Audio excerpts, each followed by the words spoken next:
Good morning students. MSc semester 4 में आज ये हमारा पहला टॉपिक है।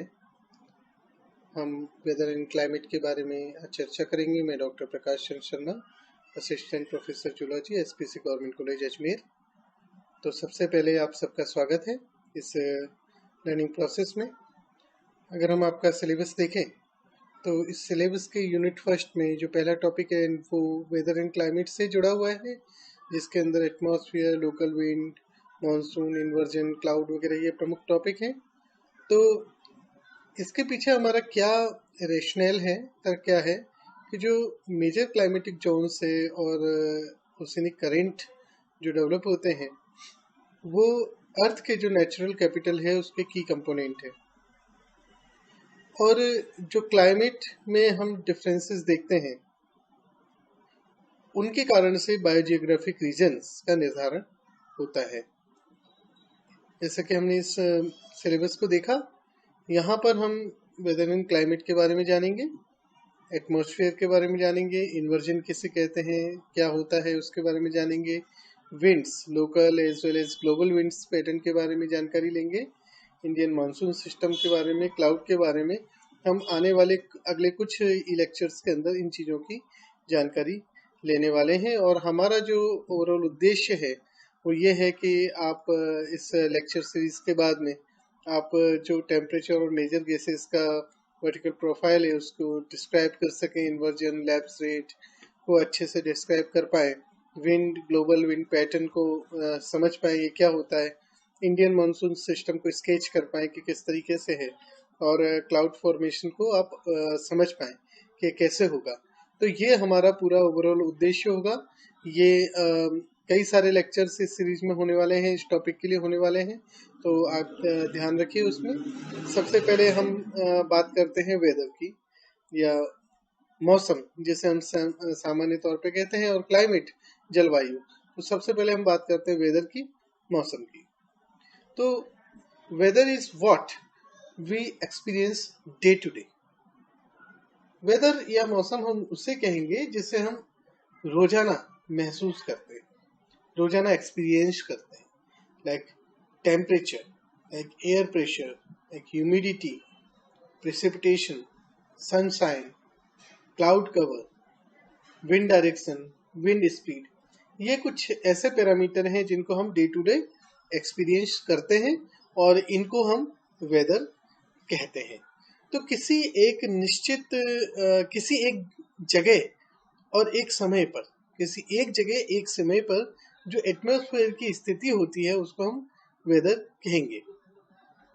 तो वेदर एक स्पेशल टेम्पोरल एक फिनोमेना है, गिवन टाइम और प्लेस पर जो स्टेट ऑफ एटमॉस्फेयर है that is called weather. Next हम चलते हैं व्हाट इज क्लाइमेट। तो क्लाइमेट जो है परिभाषित किया जाता है is determined by long term average precipitation and average temperature which is influenced by latitude, altitude, ocean current and affect evolution and response, distribution of biota and ecological dynamics। ये हम एक क्लाइमेट क्या होता है उसके बारे में हम कह सकते हैं। एक और चीज याद रखिए, जब हम एवरेज प्रिसिपिटेशन की बात करते हैं तो प्रिसिपिटेशन का मतलब होता है ऑल फॉर्म ऑफ मॉइस्चर, सभी प्रकार के मॉइस्चर जो कि सरफेस तक पहुंचते हैं, जिसमें रेन भी शामिल है, स्लीट शामिल है, स्नो शामिल है, हेल शामिल है, ये सारी चीजें इसमें शामिल है। और किस तरीके से ये सभी चीजें एक दूसरे से इंटरलिंक हैं वो हमने इसमें एक जो फ्लो डायग्राम देखा है इसके अंदर हम समझ सकते हैं कि जो प्रेसिपिटेशन टेम्परेचर है वो किस तरीके से लैटिट्यूड, अल्टीट्यूड, ओशन करंट से प्रभावित होता है, और ये intern evolution in response, ecological dynamics और डिस्ट्रीब्यूशन ऑफ बायोटा को प्रभावित करते हैं। आगे बढ़ते हैं हम। तो सबसे प्रमुख बात आती है कि क्लाइमेट क्या है, जो हम एक्सपेक्ट करते हैं, व्हाट वी एक्सपेक्ट, और वेदर क्या है, व्हाट वी गेट। जो हमें मिलता है वो मौसम है, वेदर है, और जिसकी हम उम्मीद करते हैं या जिसको हम आइडियल कह सकते हैं, या जिससे हम थ्योरेटिकल चीज कह सकते हैं कि वहाँ की क्या होनी चाहिए, दैट इज क्लाइमेट। तो यहाँ पर जब भी हम क्लाइमेट पढ़ते हैं तो अक्सर हम दो शब्दों की बात करते हैं, क्लाइमेट वेरिएबिलिटी और क्लाइमेट चेंज।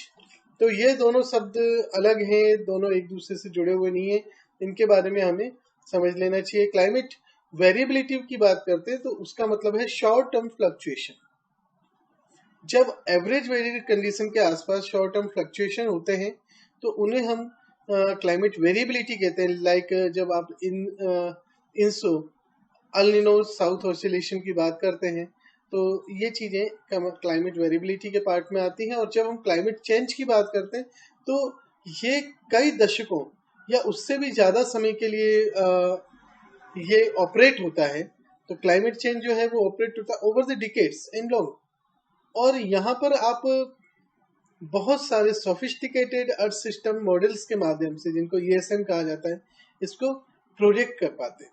तो क्लाइमेट चेंज वो है जिसे हम प्रोजेक्ट कर रहे हैं, ना कि एक्चुअली हम जो देख रहे हैं वो। अक्सर हम क्लाइमेट चेंज न देख के हम क्लाइमेट वेरिएबिलिटी के बारे में बात कर रहे हैं, जो हमें नजर आ रहा है शॉर्ट टर्म में।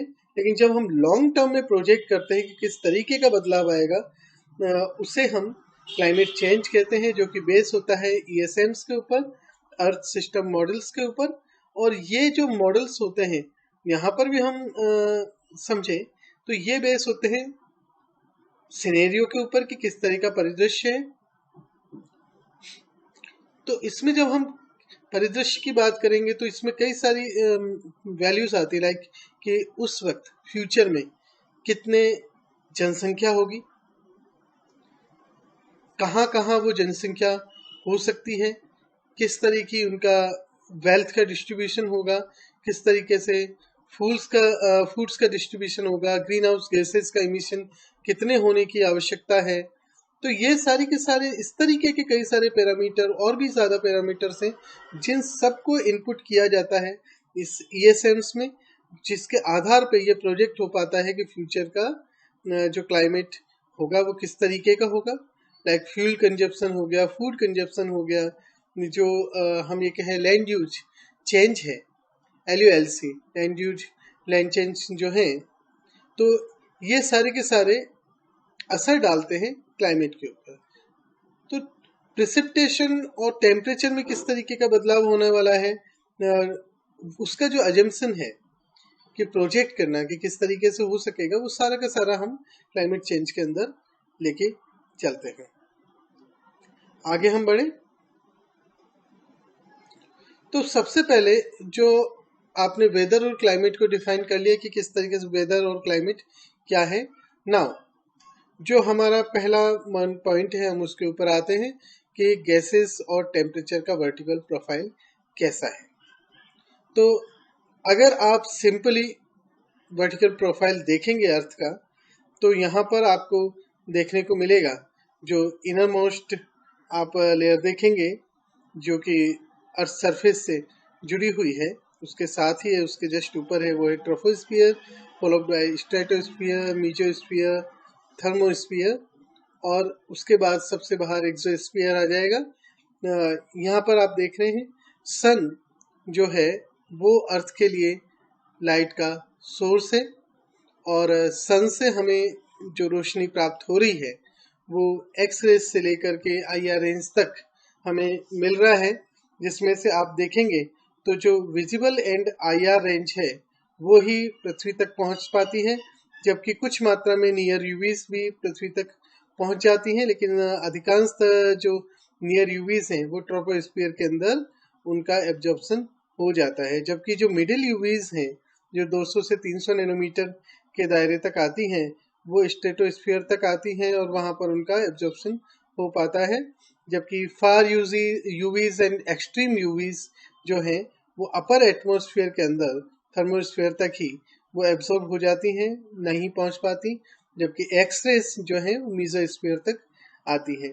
इसके अलावा जो अर्थ है वो भी खुद रेडिएट करती है, और इसके कारण से जो आप यहाँ देख रहे हैं कि अर्थ जब रेडिएट करती है तो ऐसी स्थिति में जो स्ट्रेटोस्फीयर देख रहे हैं वह जहाँ पर ये लेयर बन रही है ओजोन लेयर, इसकी मौजूदगी, वाटर जो वेपर है उसकी मौजूदगी और अन्य कई कारणों से आप देखेंगे कि जो अर्थ का टेम्परेचर है वो 18 डिग्री के आसपास बना रहता है। ये एक ब्लैंकेट के तौर पे कार्य करती है। इसके अलावा अगर आप टेम्परेचर प्रोफाइल देखेंगे तो आप यहाँ पे कई जगह पे इन्वर्जन की एक फिनोमिना जरूर ऑब्जर्व करेंगे। इसके बारे में हम डिटेल में बात करेंगे। और सर्वाधिक जो तापमान हो जाता है वो जैसे आपको मालूम होगा थर्मोस्फीयर में, जो कि सोलर मैक्सिमा के दौरान करीब 1200 केल्विन तक पहुंच जाता है, जबकि सोलर मिनिमा के दौरान करीब 750 से 800 केल्विन के आसपास तक रहता है। इसके अलावा जो हैवी डेंस गैसेस हैं, लाइक नाइट्रोजन हो गया, ऑक्सीजन हो गया, ये जहाँ ट्रोपोस्फीयर और स्ट्रेटोस्फीयर तक काफी अधिक मात्रा में मौजूद है, जबकि लाइटर जो मॉलिक्यूल्स हैं लाइक हीलियम, हाइड्रोजन वगैरह, ये अपर जो एटमॉस्फेयर है उसके अंदर ये मौजूद होगा। तो आइए सबसे पहले हम बात करते हैं कि किस तरीके का गैसियस कंपोजिशन यहाँ पर रहता है। तो एटमॉस्फेयर का अगर आप गैसियस कंपोजिशन देखेंगे तो इसके अंदर सर्वाधिक मात्रा जो है वो नाइट्रोजन की है, जो कि करीब 78.08% के आसपास है, जबकि ऑक्सीजन की मात्रा करीबन 21%, 20.94% है।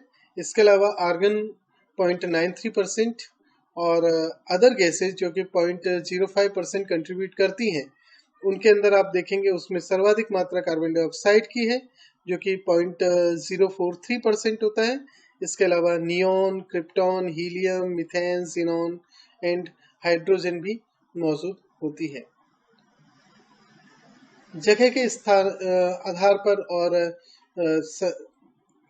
समुद्र से कितनी प्रॉक्सिमिटी है और किस तरीका वहां पर वेदर या क्लाइमेट कंडीशन है, उसके हिसाब से वाटर वेपर 0.001% से लेकर 5% तक वेरी कर सकती है। यहाँ आप एक बात याद रखिए, जो हम गैसेस कंपोजिशन एटमॉस्फेयर का देखते हैं वो ड्राई गैस कंपोजिशन होता है, इसमें वाटर वेपर शामिल नहीं है।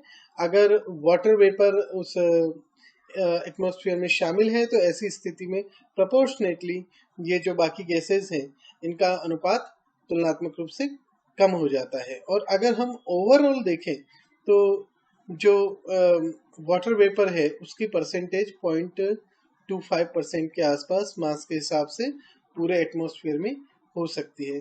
तो अभी आज तक हमने जो जाना है वो केमिकल कंपोजिशन ऑफ एटमॉस्फेयर तक जाना है।